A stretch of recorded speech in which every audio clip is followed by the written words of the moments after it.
qabaachuu deeni. Halkanii guyyaa walitti yaanu bakka khonu jalaadhuma nama akkanumatti as keessa keenyee biyyi marratti ibsaa. Numaan dalagadhaaf hin deemu dalagadheetumaan argadha. Akka ittiin deeminaa hin jechaanii daawwachaa jiraane karaa asiiti. Hijjee kaageenyuhum kaalaageenyuhum lumuutu ነው ሌላ የለም.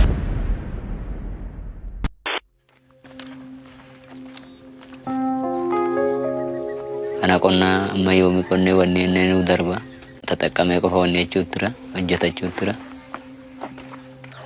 Mustafa Jamal wanted to escape the hardship of life in Ethiopia. With no plan and little money, he took the deadly road to Saudi Arabia.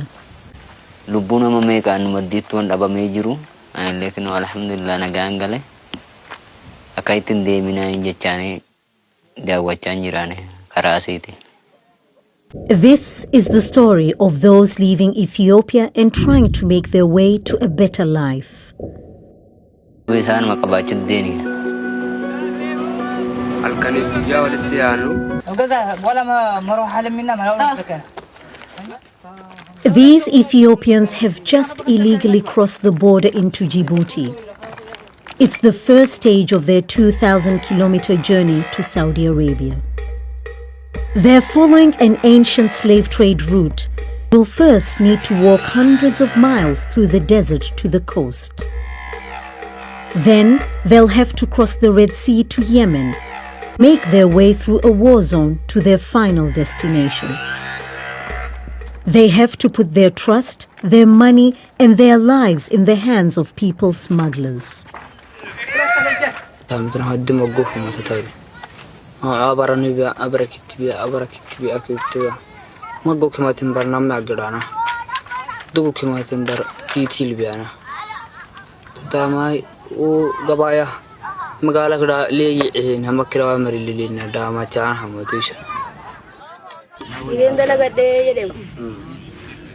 Mana bitera kina keessa baasee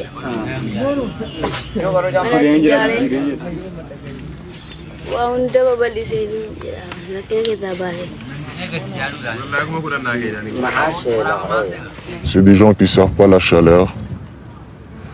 Ils rentrent en chemin avec un bouteille d'eau. Et une fois arrivé au mi-chemin, il ne peut ni reculer, revenir, avancer jusqu'à l'arrivée. Donc il continue et il se déshydrate par mourir.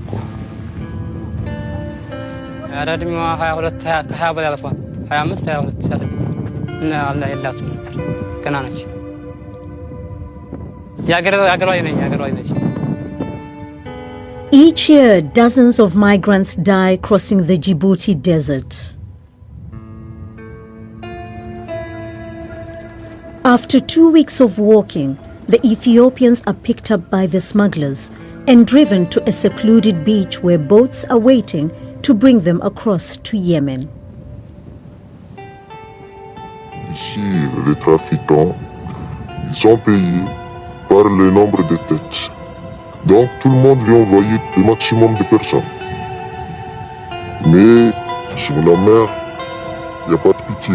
Tu prends qui prend 100 personnes, si tu les charges 150 personnes, le risque c'est le naufrage.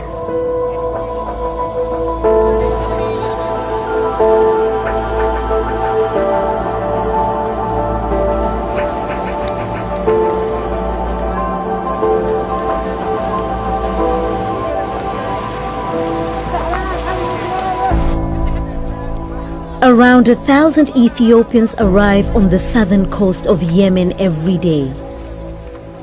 Ethnic tensions between Oromos and Tigrayans are never far from the surface. Asin achinis kaitina malola ni Miidhaa. Tafaq bauna warante Tigray bakka inu mul'ata chuubudha. Laga gamanatti jechuudha. Once in Yemen, with the nearest border crossing to Saudi Arabia over 1,500 kilometers away, the migrants enter the chaos of a war zone. الآن يعني شوي يعني لأنها ما يكون ما فيش تجديد الآن. كان قبل الحرب في تجديد في مضايقات من جانب الحكومة فيه. يعني الآن خفت المضايقات شوية. بعضها هذا بعض الأحيان يقول كثير بعض الأحيان يقول قليل من قدام الحرب كذا.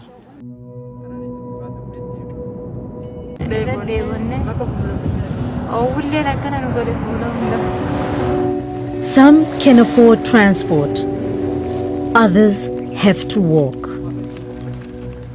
في اليمن الناس يعذبون. أنا ما شفت واحد اللي يعذب. ناس اليوم يروحون من بلد من طريق القصب يشيلون الخوش يقول حول انت تمشي. هذا لتعذيب وما عنده معوزلات ويقول حول. هذا ضربة تعذيب. هذه ما بشام شعور نتسق أيوة فاطمة مراب دولة تدب بيلو راشين يا زوريات كل بيتي سدستور تدب ديوكت تسق أيوة سدستور فاطمة مراب راشين من يا زوريات كل بيتي. Mustafa, like so many others, was held and tortured for a ransom. Warri gadi sebirri kapal na jirani. Kasitti ni dabadabanu bishaan karkarat. Galeche kuma soddomana awwaasa. Gamatti na katakatanii tu machuudha. Asii walumatti qabanii tu masa na awwaalani achi keessa ba'ee guman deemu turu. Kana akka adagaa kanarra bu'e.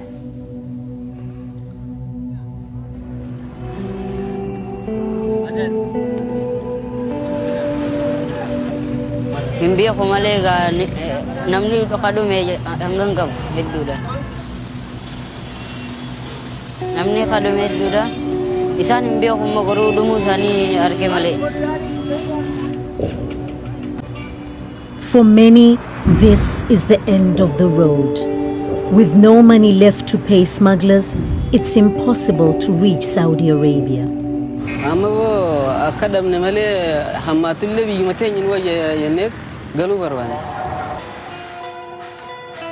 Mustafa did reach the Saudi border but was shot in the leg at a Saudi checkpoint. He soon found himself back in Miidhaa nageenye.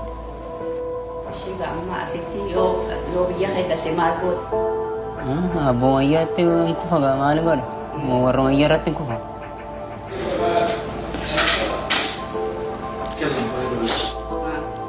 Masih situ dagang, malik bos. Manggala reni mana sih? Kalau udah mana?